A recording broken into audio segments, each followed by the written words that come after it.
Hello children, welcome back to our session. Today we are going to learn about one beautiful concept, that is B reading of Unit 1, the duck and the kangaroo. The duck and the kangaroo. So here there is a cute conversation between this duck and kangaroo. Duck is upset with something and expects something different from kangaroo. That is what we are going to learn today. How our desires can be fulfilled, how our wants can be fulfilled with the help of our friends and near and dear ones. So here let's begin with our first stanza. The duck and the kangaroo. Said the duck to the kangaroo, "Good gracious, how you hop over the fields and the water too, as if you never would stop." Who is talking to whom here? Duck is talking with kangaroo. Duck is telling, "Good gracious, how you hop." How you hop means how you jump. You jump so nicely over the fields and the water too. On the fields, over the water, everywhere, wherever you want to, you keep jumping. Hop means jump. You keep jumping as if you never would stop. As if you never stop yourself, you keep jumping and jumping. So duck is observing kangaroo, and duck is in fact very happy watching kangaroo jumping that way. My life is a bore in this nasty pond. Whose life is bore? Duck's life is boring. Duck tells, my life is boring in this nasty pond. Nasty pond means dirty pond. And I long to go out in the world beyond. I wish I could hop like you, said the duck to the kangaroo. So what is duck telling? Duck tells that I wish I could also hop like you, then I would go for a world tour. I would go out of this nasty pond, dirty pond. My life is so bored. How nice it would be if God would have given me the powers to jump and jump, hop and go for a world tour. Yes, so duck is feeling little low. Let us quickly recap this stanza again. Said the duck to the kangaroo, "Good gracious, how you hop over the fields and the water too, as if you never would stop. My life is a bore in this nasty pond, and I long to go out in this world beyond. I wish I could hop like you," said the duck to the kangaroo. I hope we are clear with this first stanza. Let me move on to the second one. Please give me a ride on your back. Who asked? Duck asked kangaroo to give for a ride on its back. Said the duck to the kangaroo, I would sit quite still and say nothing but quack. So if you observe, ducks say quack. They make the sound quack, quack, quack. So what is this duck trying to convince with this kangaroo? Duck tells, why don't you take me to a ride? I will sit on your back very quietly, very silently. I would sit quite still. Still means without movement, without moving. I will become still. I will become a rock kind of structure. I will become as I said, I will remain the same way, but I will be just saying quack, quack, quack. Always ducks tell that. Yes, as we speak, as we breathe, for ducks that is must. So it tells, I will sit still on you, but I will just say quack, quack, quack. The whole of the long day through. So look at this for duck. Duck tells, the whole day we will go out for a tour. I am bored in this nasty pond. I can't hop like you. So I expect a tour on your back for a whole day. The whole of the long day throughout the day. And we would go to the D and the Jelly Boli. Jelly Boli and D are the places where duck wants to visit, make a visit.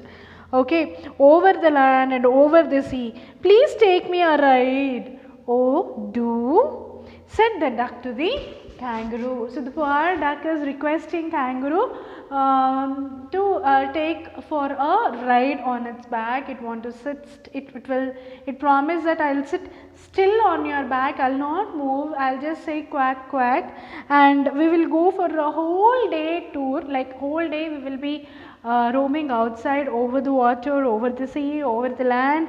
Okay, and we would go to the place. What is the name of that place, children? D and the Jelly Boli. D and the Jelly Boli. Like how we have different names to different places, the same way here D and the Jelly Boli is the name of the place. Okay, moving on to the third stanza. Said the kangaroo to the duck, this requires some little reflection. Perhaps on the whole it might bring me luck, and there seems but one objection, which is, if you will let me speak so bold. So what is happening here? Kangaroo is also happy with this talk. Kangaroo tells, yes, perhaps this might bring me luck. Maybe I may get some luck after this tour, but there is one objection, and if you want me to tell that objection very clearly in a bold way, tells that your feet are unpleasant, wet and cold. Whose feet? Duck's feet. Duck always lives in water. So duck's feet is always wet and always cold. So kangaroo is telling that your feet is unpleasant, always wet, always cold, and would probably give me the rheumatis, said the kangaroo. Rheumatis is a disease, name of a disease, nerves, disease related to nerves. Chillness is called rheumatis. So what is kangaroo telling? Kangaroo is perhaps very happy about this trip. But what is happening? Just one point is restricting kangaroo from this world tour. What is that? The cold, always wet, unpleasant feet of duck. And it is in fact scared that this chillness of duck's feet may lead to the disease rheumatis. Okay, this is frightening thing for kangaroo. This is the only thing which is obstructing or restricting kangaroo to take duck to a world tour. Said the duck, as I sat on the rocks, I have thought over that completely. See, the duck is so smart. So what is duck telling? Yeah, I know that clearly. When I sat on the rocks, I observed it completely. As I sat on the rocks, I have thought over that completely. I thought about it also, what to do. And I bought 4 pair of worsted socks which fit my web feet neatly. So duck already had a plan of having this conversation with kangaroo about world tour, and duck also thought what might restrict or what might be an obstacle to go for this world tour. So when duck sat on the rock, it had a thought, yes, my feet is always cold and this might cancel the tour. So I already thought, duck tells, I already thought about this when I sat on the rock.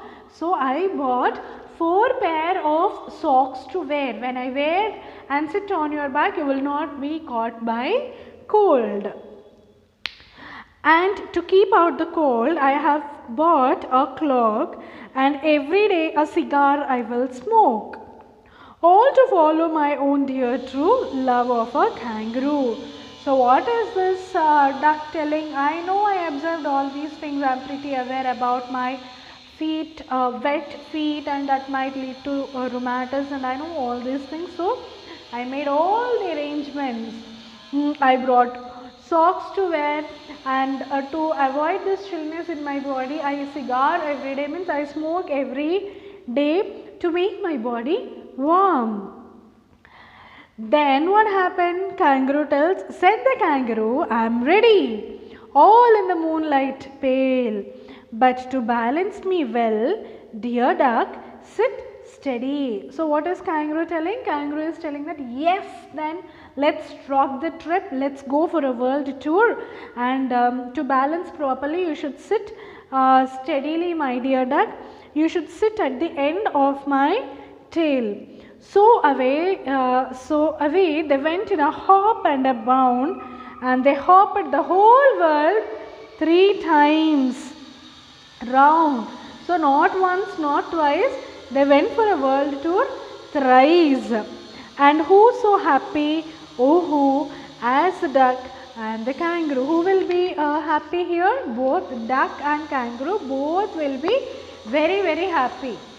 It is duck who made the things possible for a world tour, and it is kangaroo who made the things possible and who took that dynamic step of going for a world tour. Not once but thrice, 3 times these two creatures have gone for a world tour.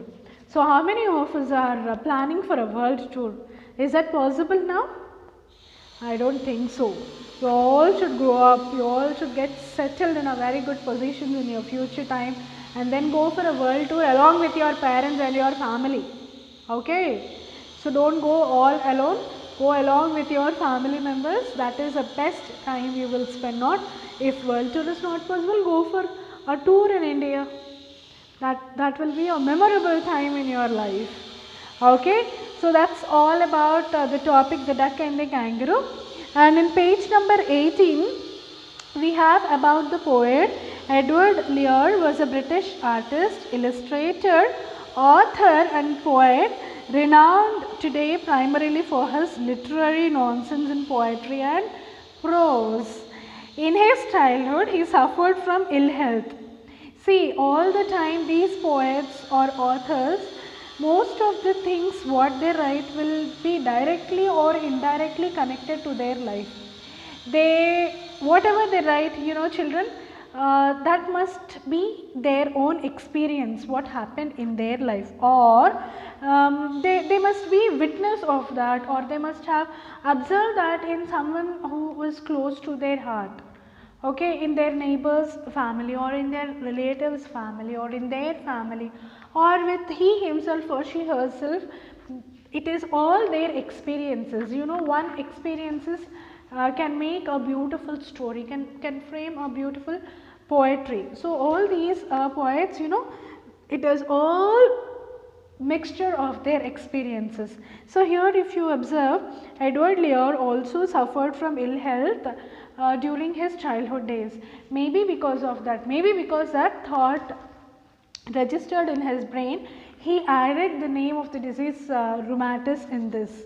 You know, somewhere or the other their experiences will reflect in their writing. And you know, shall I tell you something which is a very secret thing what I observe? Whenever I conduct test for my children, I give them an essay writing or a letter writing, some topic I give to them, I assign to them, and they write. And you know, you students, children, you will write your experiences. Just observe, when a topic is given, whatever you know you will write. Yes, how do you get to know?